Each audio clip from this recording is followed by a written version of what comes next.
да бидеме јасни, мора се расчисти тоа, дека ние со Софија не расчистиме. И дека не бараме, кај што вика премиерот, нека го стават, ако има комитет за малцинства, нека стават македонец таму. А стават и македонец таму, завршене приказната. Значи, постојат македонци. Кој е проблемот? Што не постојат за нив македонци?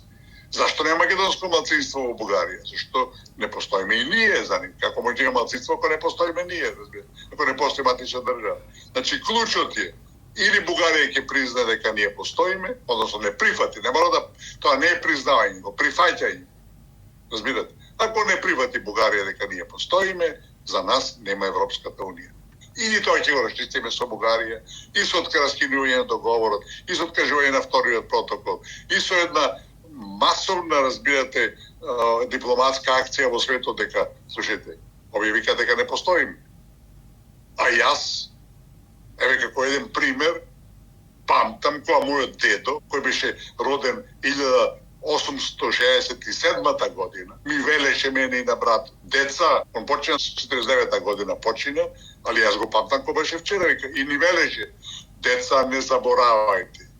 И јас рече, татко ви ваш, татко ми мој рече, и дедо ми мој рече. Сите беа македонци, и вие сте македонци.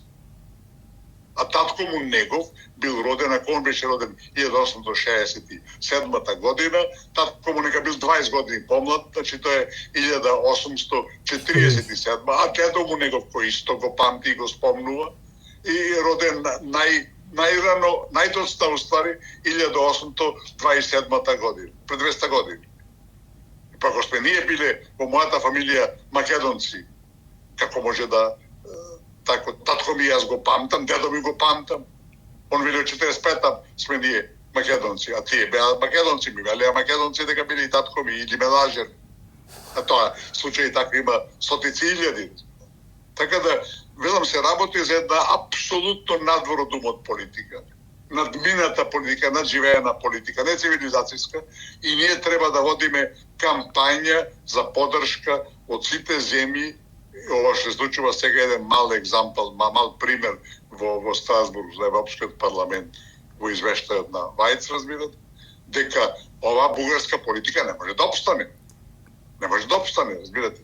И тоа е таа долгорочна борба е таа.